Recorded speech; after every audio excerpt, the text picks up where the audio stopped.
Assalamualaikum warahmatullahi wabarakatuh. Selamat pagi menuju siang. Terima kasih sudah bersedia hadir kembali. Satu hal yang perlu kalian pahami, video pembelajaran ini itu saya upload melalui YouTube dan saya akan melakukan absensi berdasarkan view dari kalian di video YouTube ya. Untuk absensi kalian boleh untuk akurasi absensi sendiri selain melalui GCR, tapi juga kalian harus memberikan komen di sana di video YouTube-nya. Nanti saya akan combine di sana. Oke.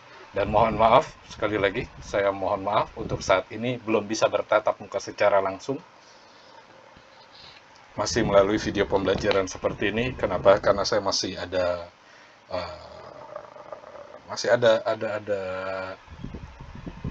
tugas di kampus yang lain. Insya Allah di awal bulan depan, bulan Juni, kita sudah bisa bertatap muka secara langsung. Dan kampus pun sudah membuka kelas untuk tatap muka secara langsung. Oke, seperti biasa sebelum kita mulai perkuliahan, kita doa dulu sejenak, di mana kita mengharapkan kepada Allah Subhanahu wa Ta'ala atas ridhonya, atas keberkahannya, dan juga memohon kepada Allah Subhanahu wa Ta'ala untuk diberikan kemudahan dalam hal proses belajar mengajar, diberikan kemudahan dalam pemahaman, dan diberikan ilmu yang bermanfaat, yang berguna bagi diri kita, agama, keluarga, nusa, dan bangsa. Dan bagi yang memeluk agama di luar Islam, silakan kalian berdoa menurut keyakinan dan kepercayaannya masing-masing. Mari kita berdoa sejenak.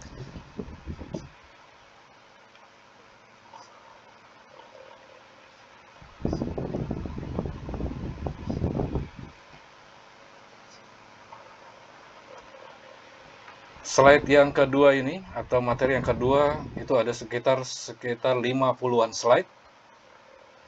Cukup banyak. Dan saya tidak akan memberikan penjelasan secara full slide, tapi materi ini sendiri sudah saya upload di GCR, kalian bisa download dan kalian bisa baca secara lengkap di sana. Oke, hari ini di pertemuan kedua, di materi yang kedua, kita akan bahas terkait dengan bus system.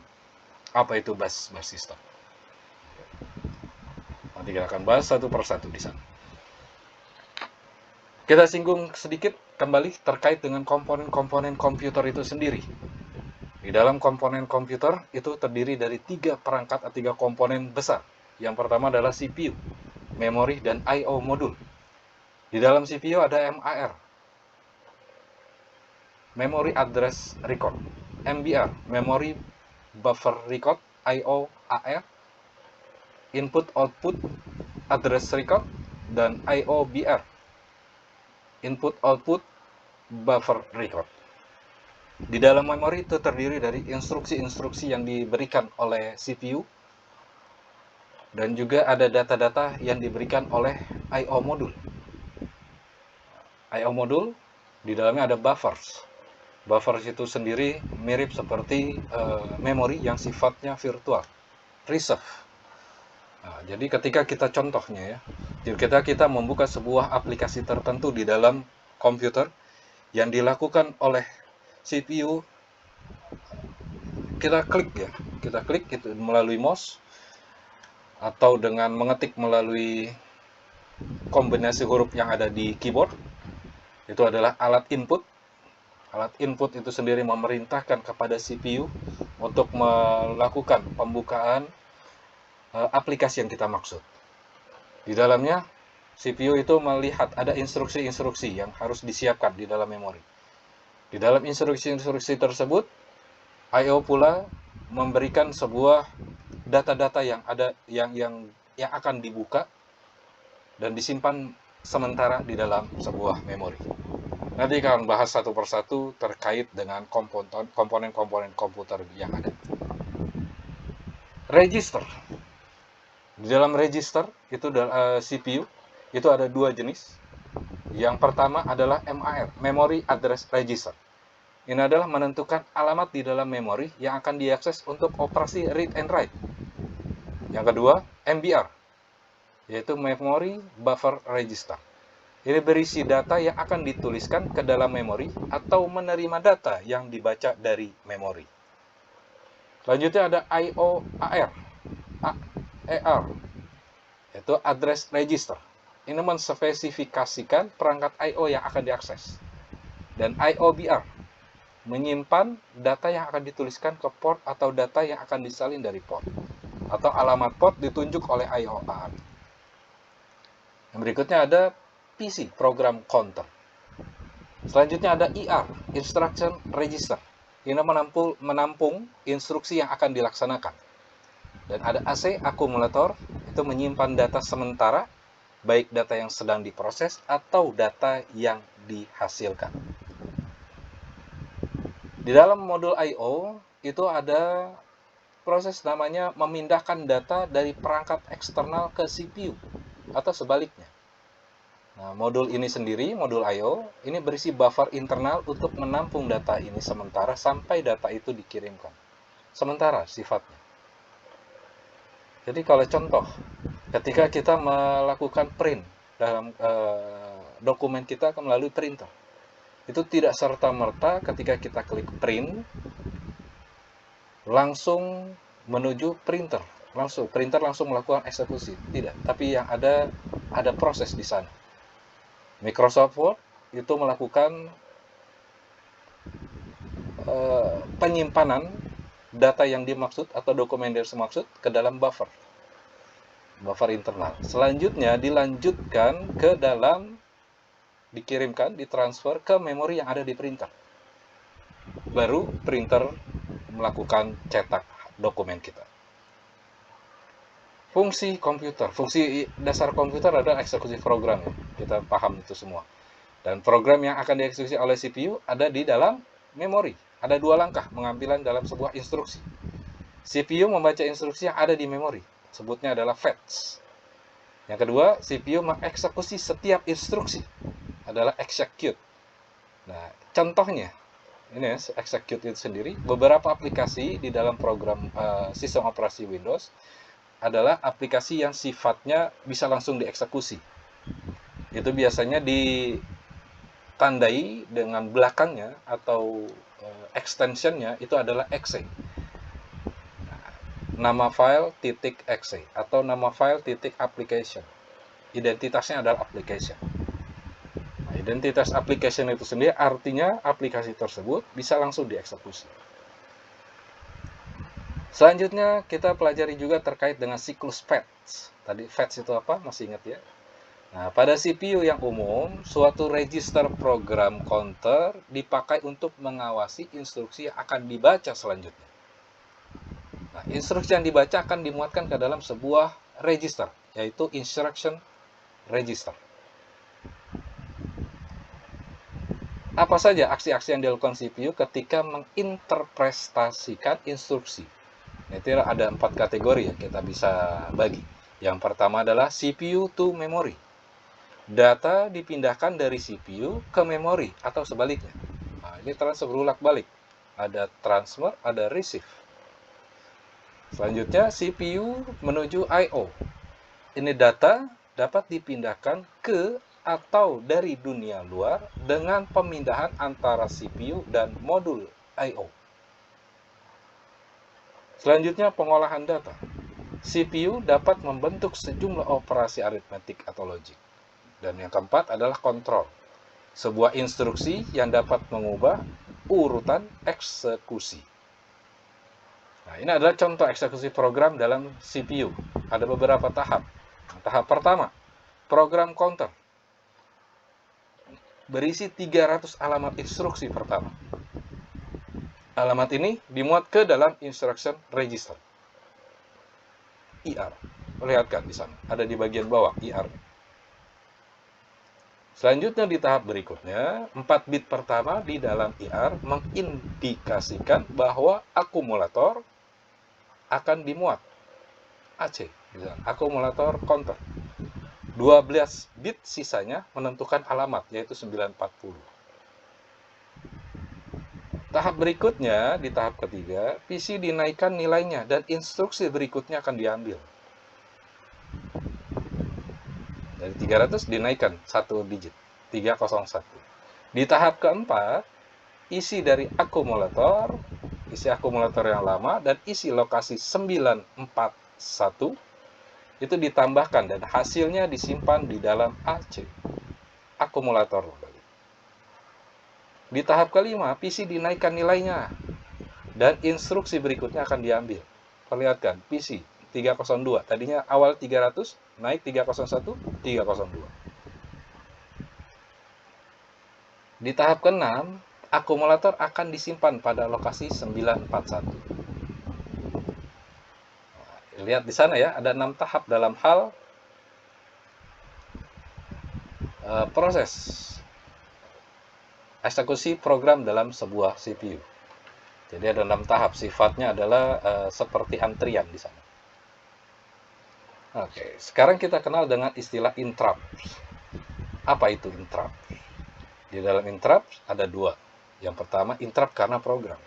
Ini dibangkitkan atau karena adanya sebuah kondisi yang terjadi sebagai hasil dari eksekusi sebuah instruksi. Atau yang kedua adalah timer. Memang sengaja di dalam prosesor udah ada timer yang di sana. Jadi bisa muncul karena ada proses timer. Dan ada juga I/O karena dikendalikan atau dibangkitkan oleh I/O controller untuk memberi sinyal penyelesaian normal atau memberikan sinyal berbagai kondisi error yang ada. Atau karena hardware yang sudah rusak atau memang ada failure di hardware-nya. Ini dibangkitkan oleh kegagalan seperti kegagalan daya atau memory parity error. Interrupt ini sendiri, kelas-kelas interrupt ini yang terbagi menjadi 4 jenis untuk kondisi tertentu, khususnya di Windows ya, biasanya dimunculkan blue screen. Blue screen itu sendiri terakhir terlihat itu hanya di versi Windows XP ke bawah. Selanjutnya setelah masuk Windows 7, 10 dan selanjutnya itu tidak lagi dimunculkan blue screen, tapi yang ada adalah not responding. Nah, itu sebenarnya mirip. Terus pertanyaannya adalah, ketika terjadi interrupt seperti ini, kalau periode sebelum dimunculkan blue screen, tapi kenapa yang periode sekarang tidak? Sebenarnya blue screen itu tetap ada.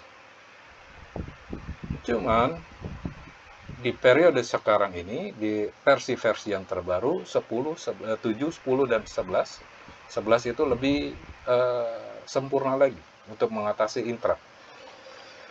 Itu dibuat background proses, tidak terlihat oleh kita sebagai user. Namun secara interrupt tetap ada sebenarnya. Kenapa? Karena memang adanya sebuah kegagalan yang terjadi dari program kah, atau timer, atau karena perangkat I/O-nya, atau karena perangkat hardware kita. Biasanya karena memori. Itu dibikin background proses, tidak muncul di layar monitor. Kesalahan akibat interrupt itu dikirimkan secara otomatis ketika kita online ke servernya Microsoft langsung sebagai laporan adanya sebuah gangguan operating system. Nantinya dari laporan-laporan tersebut yang terkirim secara otomatis dari tiap pengguna Windows itu akan diterbitkan sebuah solusi, yaitu update di sana. Makanya update khususnya Windows 10 dan 11 itu nyaris sering. Tujuannya sebenarnya interrupt itu sendiri adalah untuk meningkatkan efisiensi pengolahan, karena sebagian besar perangkat eksternal jauh lebih lambat dibandingkan prosesor. Prosesor terlalu cepat bergerak, tapi perangkat yang lain kelamaan, antrian terlalu panjang. Akhirnya prosesor memaksa untuk perangkat tersebut bergerak cepat. Interrupt dan siklus instruksi. Dengan memakai interrupt, prosesor dapat dipakai dalam mengeksekusi instruksi lain, seperti I/O yang sedang dilaksanakan. Nah, ketika perangkat eksternal telah siap untuk dilayani, maka modul I/O untuk perangkat eksternal itu mengirimkan sinyal interrupt, request ke prosesor. Itu ada tahapnya seperti itu. Prosesor selanjutnya menanggapinya dengan menahan operasi program yang sedang dilakukan. Selanjutnya, mencabangkan ke suatu program untuk melayani perangkat I/O itu sendiri, yang dikenal dengan interrupt handler. Ada interrupt handler. Dan kembali melaksanakan eksekusi awal setelah perangkat itu dilayani. Program ditahan sejenak, saja menjalankan proses yang lain. Setelah ada respon dari perangkat yang bergerak lambat tersebut, maka dilanjutkan kembali sampai dengan tuntas. Ada multiple interrupt. Multiple interrupt ini tidak mengizinkan terjadinya interrupt lain pada suatu interrupt sedang diproses. Ini tidak mengizinkan interrupt lain pada suatu interrupt sedang diproses. Saat ini sedang memproses pekerjaan tertentu. Selanjutnya akan masuk, ada yang memaksa untuk masuk. Itu tidak diizinkan oleh prosesor. Stop dulu. Keuntungannya adalah pendekatan tersebut cukup baik dan sederhana karena interrupt ditangani dalam urutan yang cukup ketat. Sedangkan kekurangannya, pendekatan ini tidak memperhitungkan prioritas relatif atau kebutuhan waktu kritis. Dengan mendefinisikan prioritas bagi interrupt dan mengizinkan interrupt berprioritas tinggi, menyebabkan interrupt handler yang berprioritas lebih rendah untuk menginterupsi diri sendiri. Ini salah satu kelemahan. Kita belajar juga terkait dengan fungsi I/O. Input-output adalah sebuah I/O dapat bertukar secara langsung dengan CPU, bertukar data langsung tanpa melalui memori, tapi dia bisa berkomunikasi langsung dengan CPU atau prosesor. Tapi perangkat I/O itu sendiri dapat juga bertukar data langsung dengan memori, bisa berhubungan langsung dengan memori tanpa melalui CPU. Pertukaran data antara I/O dan memori. Dalam kasus ini, CPU memberikan otoritas kepada modul I/O untuk membaca dari atau menulis ke memori.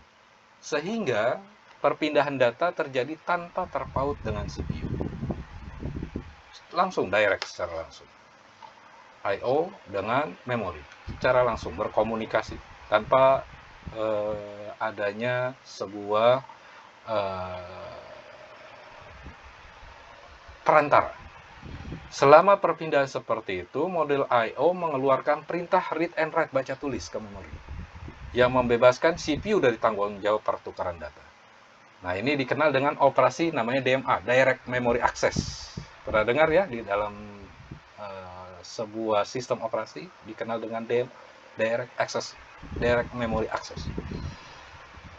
Struktur interkoneksi. Nah, komponen terdiri dari CPU, memori, dan I/O. Komponen bus atau lintasan yang menghubungkan berbagai modul disebut dengan struktur interkoneksi. Jadi struktur interkoneksi itu adalah komponen lintasan atau bus yang menghubungkan berbagai modul disebut dengan struktur interkoneksi. Struktur interkoneksi ini harus mendukung jenis perpindahan, salah satunya memori ke CPU. CPU membaca sebuah instruksi atau satuan data dari memori. CPU ke memori. CPU menuliskan sebuah satuan data ke memori. I/O ke CPU. CPU membaca data dari perangkat I/O melalui sebuah modul I/O. CPU ke I/O. CPU mengirimkan data ke perangkat I/O. I/O ke memori atau memori ke I/O.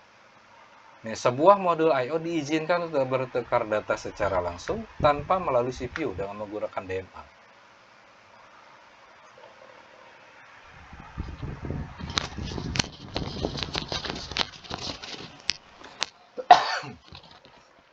Interkoneksi bus. Apa itu bus? Bus itu jalur di sini ya, penghubung. Adalah media transmisi yang dapat digunakan bersama. Bila dua buah perangkat melakukan transmisi dalam waktu yang bersamaan, maka sinyal-sinyalnya akan bertumpang tindih dan menjadi rusak. Berarti harus hanya satu buah perangkat saja yang berhasil melakukan transmisi pada suatu saat tertentu.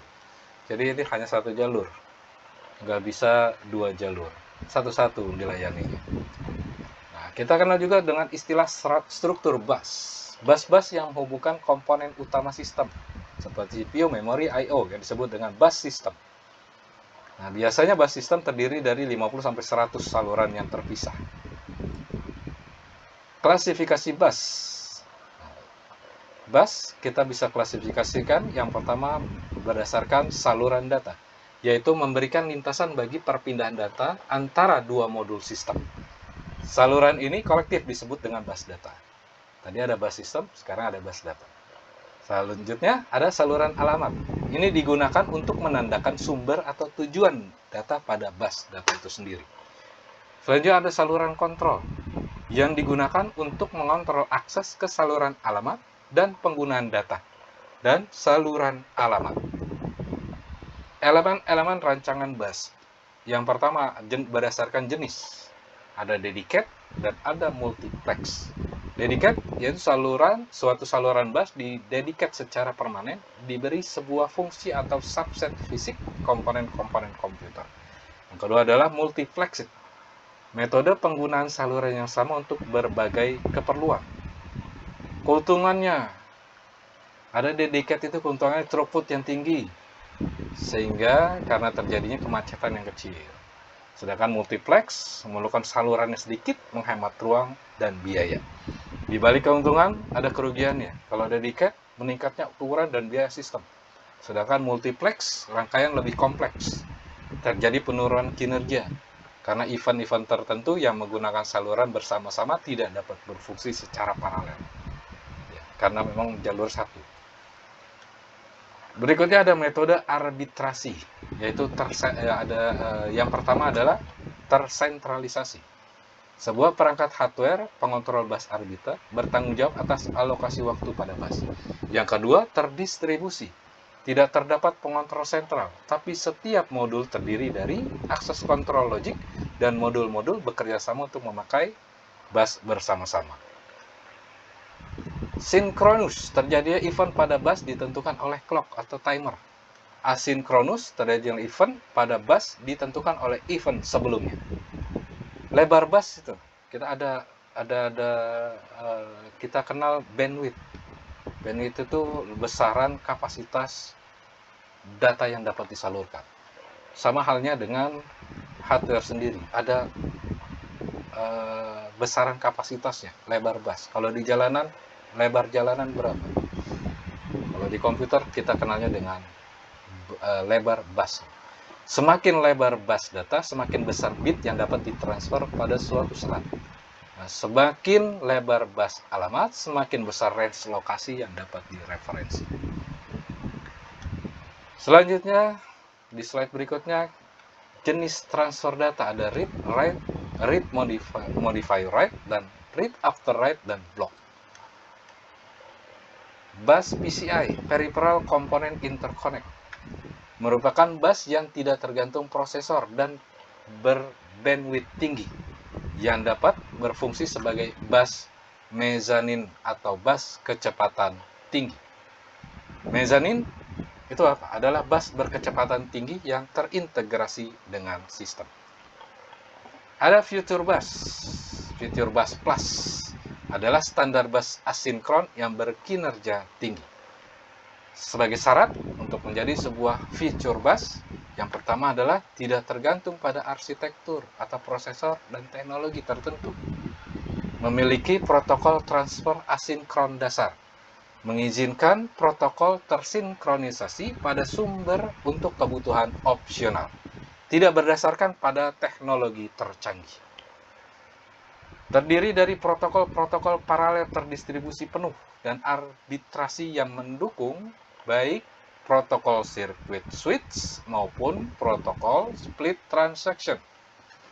Menyediakan dukungan bagi sistem-sistem yang fault tolerant dan memiliki reliabilitas tinggi.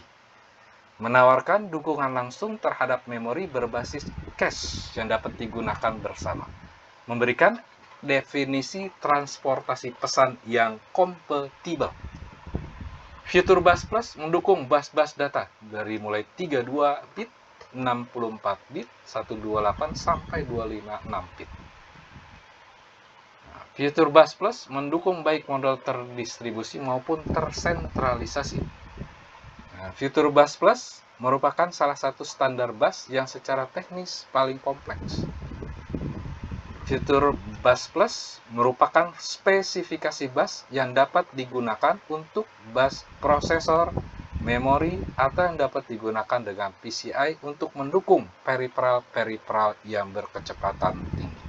Saat ini, komputer-komputer yang beredar saat ini sudah menggunakan Future Bus Plus. Kecepatannya sangat tinggi. Apa perbedaan dari PCI dan Future Bus Plus? PCI ditujukan bagi implementasi murah yang membutuhkan bidang fisik secara minimal. Sedangkan Future Bus Plus dimaksudkan untuk memberikan fleksibilitas tinggi dan fungsionalitas yang luas untuk memenuhi kebutuhan berbagai sistem yang berkinerja tinggi, terutama sistem-sistem yang mahal. PCI itu ada di dalam mainboard slot PCI. Ada slot PCI biasa dan slot PCI Express. PCI Express ini termasuk di dalamnya adalah Future Bus. Oke, demikian penjelasan untuk materi hari ini. Seperti biasa, di akhir pertemuan itu ada tugas. Tugasnya bentuk pilihan ganda. Kalian bisa menjawab melalui GCR di sana. Dan ini menjadi tugas harian bagi kalian semua. Ada 5 soal. Di materi pertama ada 5 soal juga. Materi kedua 5 soal. Tapi untuk tugasnya saya gabung menjadi satu tugas. Di GCR-nya itu saya gabung menjadi satu bentuk tugas. Jadi total ada 10 soal. Kalian jawab langsung melalui GCR dan kalian bisa langsung melihat hasilnya di sana. Oke, demikian yang bisa saya sampaikan untuk saat ini. Mohon maaf sampai detik saat ini saya belum bisa memberikan penjelasan secara langsung. Insya Allah di awal bulan depan sudah bisa bertatap muka di kelas langsung, ya. Dan satu hal yang perlu kalian siapkan pula adalah apabila ada pertanyaan, silahkan kalian bertanya melalui WA Group yang sudah ada, dan bagi ketua kelas atau admin dari WA Group untuk memfilter teman-teman yang masih aktif. Jadi di dalam WA Group hanya teman-teman kalian saja yang masih aktif di sana. Yang sudah tidak aktif, tidak lanjut kuliah atau pindah jurusan, silakan drop out, keluarkan dari WA Group yang sudah ada. Demikian ya yang bisa saya sampaikan. Terima kasih atas waktu dan perhatiannya. Selamat pagi menuju siang. Billahi taufiq wal hidayah. Assalamualaikum warahmatullahi wabarakatuh.